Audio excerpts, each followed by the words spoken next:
Hello and welcome to Palace Intrigue. I am your host, Mark Francis. Prince Harry and Meghan Markle have faced criticism after being labelled disaster tourists for their appearance at an evacuation centre in Pasadena, California, in the wake of the devastating LA wildfires. The Duke and Duchess were seen hugging victims and distributing food parcels last week as the death toll from the fires climbed to 24. Their visit has drawn a mixed response, with actress Justine Bateman leading the charge against them. Bateman took to X to accuse the couple of exploiting the tragedy for publicity. Meghan Markle and Harry are no better than ambulance chasers. What a repulsive photo op they achieved. They are touring the damage. Are they politicians now? They don't live here. They are tourists. Disaster tourists, she wrote. In contrast, others, including Pasadena Mayor Victor Gordo, have defended the Sussexes. Speaking to Fox LA, Gordo described them as great people who buoyed the spirits of first responders. He added, they really just want to be supportive. The couple also visited destroyed properties in Pasadena and Altadena, meeting with families who lost their homes.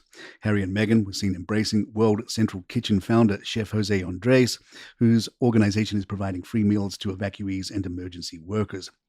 Mayor Gordo also shared the tale of the Duke of Sussex searching for a donut. Harry had met a man and offered him a sandwich, some fruit and some water, but the man said what he really wanted was a donut.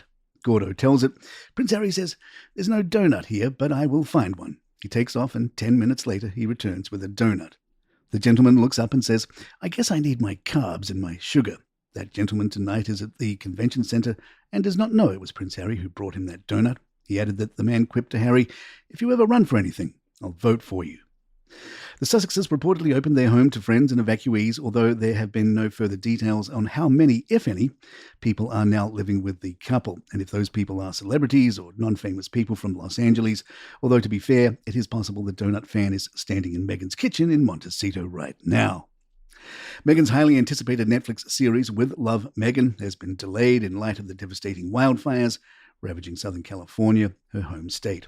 Originally slated to premiere tomorrow, the 8-part series will now debut on March 4th, with Netflix confirming the postponement out of respect for those affected by the tragedy. In a statement to Netflix's in-house Tudum website, Meghan said, I'm thankful to my partners at Netflix for supporting me in delaying the launch as we focus on the needs of those impacted by the wildfires in my home state of California. Meghan grew up in Los Angeles. Industry observers feel Meghan's spin is nice, but the decision wasn't hers. One Hollywood executive told the Daily Beast it was Netflix's call.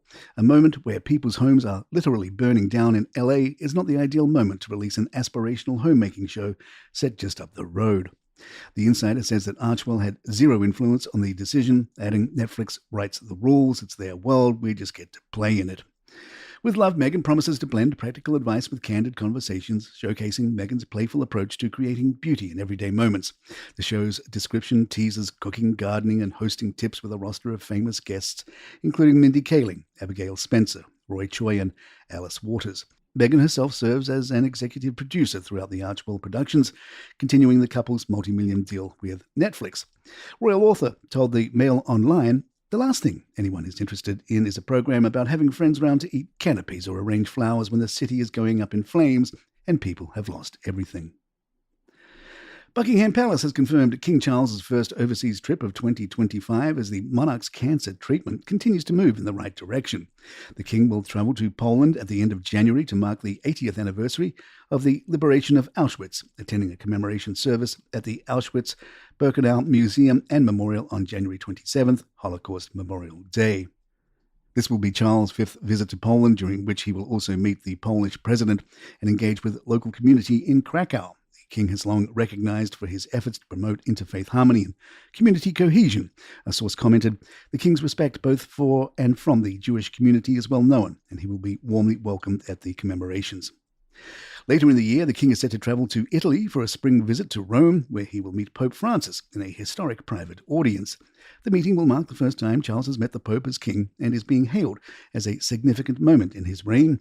The visit, which coincides with Italy's Jubilee celebrations, will also include a tour of the Sistine Chapel in Vatican City. A royal source noted, this gathering will be momentous, symbolizing the mutual respect between the King and Pope during a landmark year for both leaders. More Palace in just a moment. If you keep track of royal alliances, note this one on your scorecard. Zara Tindall has been spotted spending time with Delphina Blaquier, a close friend of Meghan Markle, during her visit to Australia. The pair attended the Women with Horsepower lunch at the Star on the Gold Coast, showcasing Zara's involvement in events tied to the Magic Millions. Delphina is the wife of Argentinian polo player Nacho Figueres, close friend of Prince Harry since their meeting at a charity polo match in 2007. Delphina, a mother of 4 and an Argentine photographer, has often expressed her admiration for Meghan, referring to her as stronger than she knows and calling her a sister in a 2022 interview with Hello. Sarah Ferguson has expressed deep sorrow over the devastating wildfires sweeping through Los Angeles. In a heartfelt video shared on Instagram, she addressed the widespread destruction and the struggles of those affected. Fighting back emotion, she said, "My heart is so devastated by the fires in Southern California and Los Angeles, all the people who have been evacuated from their homes, they've lost their homes, the animals, the Humane Society. I am just so devastated." Sarah also extended her gratitude to emergency services, first responders and volunteers, praising their tireless efforts. "We're here, we're going to keep fighting, we're going to help you rebuild." In the accompanying caption, she reiterated her support for victims and emergency workers. And there you have it. If you'd like to email us, our address is thepalaceintrigue@gmail.com. Please follow us on Spotify, Apple, or subscribe to us on YouTube. You can find us there now. Don't forget, you can get this show commercial-free along with hundreds of others from Calaroga Shark Media. All the details are in the show notes and episode notes. I'm Mark Francis. My thanks to John McDermott. This is Palace Intrigue. Good times.